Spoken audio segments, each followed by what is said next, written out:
Welcome back to SimLab, and today we attempt to place 6 evil children inside a lab with one good kid for 7 days to see if constant exposure to evil would break him. What I discovered was something I never expected. Let's meet our subject. This is Gary Goodegg, quite possibly the nicest child ever created. Gary's mission is simple: stay positive, keep good grades, and make as many friends as possible. And the others, pure evil. They get angry whenever interacting with good kids. And Gary is the goodest kid out there. Their job: bully Gary, become his enemy, and make his life as difficult as possible. I also add myself to the household because you technically need a responsible adult. I use the word responsible very loosely.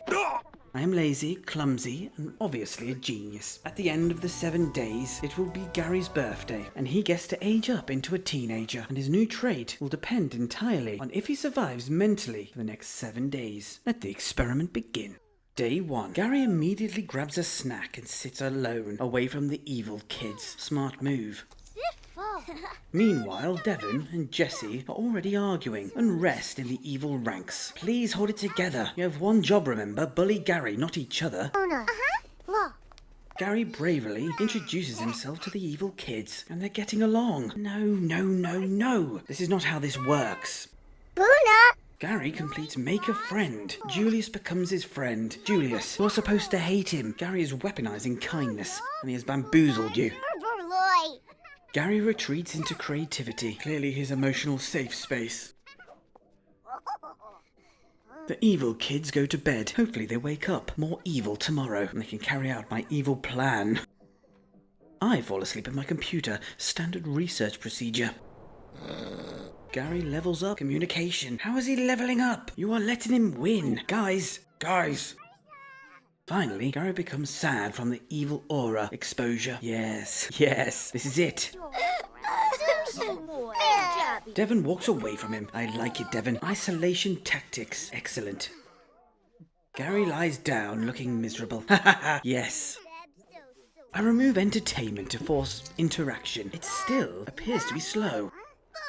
Fine, I'll manually make Rain be mean to Gary. A little scientific encouragement.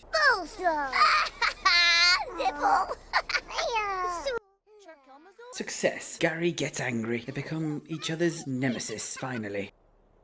Gary goes to sleep furious. Day 1 ends with an unhappy good kid. This is perfect. Day 2, Gary wants to become friends with me. Denied. You're on your own, Gary. He tries bonding with Jesse using mischief, and it works. These evil kids fall for everything. One child floats mid-air, possibly possessed by the devil, promising signs for the day ahead. Gary's anger disappears. He's happy again. Why? School begins. Will Gary get bullied at school? Whenever decisions appear, evil kids get negative choices. Gary gets the moral ones. It just makes sense. Gary returns with average school performance. Good. Maybe confidence is dropping. I create Gnome Day because, it's gnomes. Nothing could go wrong there. Rain suffers from karma and ends up stinking after being mean to Gary earlier. Gary is focused and immediately does homework. Yes, typical goody two-shoes. Other kids finally gang up on him after a bad day at school. Yes, pack mentality. But Gary calmly finishes homework and goes to bed. I feel like these kids can break him. I feel it. Julius cries. I'm also crying because of the lack of mean interactions. But we move on. Day 3. Right, listen carefully. Evil children, be mean to Gary, not each other. Pack mentality, remember? That's an order. Breakfast happens and Gary looks completely fine. This is unacceptable.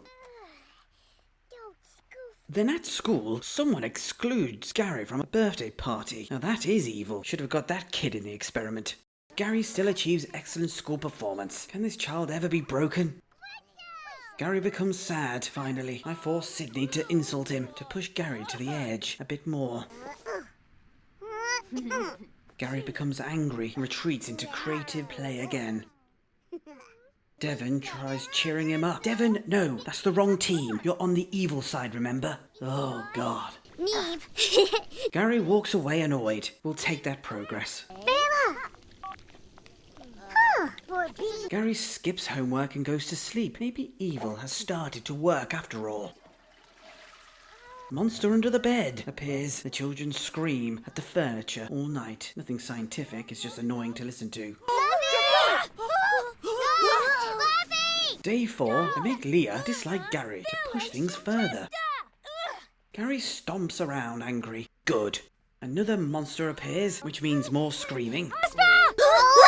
I add computers and a tablet, hoping to distract Gary from homework maybe. This might be to Gary's benefit. If the evil kids get distracted by it, it's possible I've sabotaged my own experiment. Gnome Day begins. Gary appeases a gnome successfully. Even supernatural ornaments like him. Rain fails instantly. The gnomes destroy my television. Fantastic. Now Rain is trolling people online. Instead of Gary, you are meant to be evil in person, Rain. Gary hides reading peacefully. The evil kids relax. Instead of being mean to Gary, I'm starting to lose control. Gary hugs Julius. Oh, for goodness sake. He's converting them. They're singing together. This is too wholesome. Devon becomes his friend. I've lost 2 evil kids to this do-gooder. I watch TV with the gnomes instead. I need a break from losing my mind. To end the day, another monster. That means more screaming. Day 5, the monster crisis leaves pee puddles everywhere. I install more bunk beds and remove the bottom part. Genius solution. The cursed bed remains outside as a warning to everyone not to sleep in it. Everyone finally sleeps peacefully. Sydney trolls online instead of trolling Gary. Gary naps peacefully outside before school. But then it's school time. I also schedule barbecue day as a morale boost. Maybe happier evil kids will be meaner. I also hire a nanny to help with the mood. Frobin! When the kids get back from school, homework is everywhere. The evil kids are becoming responsible. Gary delays homework due to smelling terribly. I force Lee to argue with a random bystander, just so I can feel some sort of mean-spiritedness. Yeah, you tell her, Leah.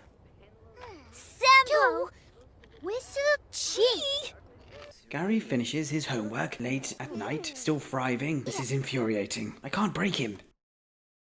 Day 6, barbecue day arrives. Gary's moodlets are almost positive. The evil kids have completely failed. They have let this experiment down. They have let me down, but most importantly, they have let themselves down. I buy climbing frames, and the lab is fully open to everyone to go wherever they please. Kids arrive home from school, and Gary is a B student. Typical.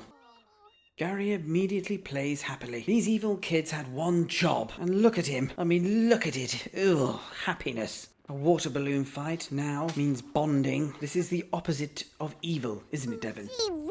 The lab becomes total chaos. Kids trashing my apartment instead. They are more evil to me than to Gary. Rain trolls online for hours again. Absolutely useless. Day 7, the children are exhausted from not being evil. Rain finally leaves the computer to go to the barbecue. It's over, Rain, you're too late. Everyone's gone to bed. Honestly, the gnomes have been more evil than these kids. Just look at this place. Gary sits watching TV with Rain. Their relationship is now positive. Oh, come on. He has converted her as well. It's Gary's birthday. All the kids play together on the pirate ship. A typical metaphor. Gary's the captain of this friend ship. The rest are his crew. He didn't break. He conquered them. So it's cake time. Gary ages up. After surviving this week with confidence and resilience, I shall give him a new trait. Self-assured. He stood strong the entire time, and now look at him, stronger, wiser, and now towering over the evil kids like a true legend. Experiment failed, I failed, the evil kids failed, and Gary Goodegg wins. So what did we learn? Good defeats evil once again. Evil will have to return another day for revenge. But until then, Gary Goodegg survived the week with flying colours and grew into a self-assured teenager. I hope you enjoyed this experiment. Thank you for joining us here at SimLab, and until next time, goodbye.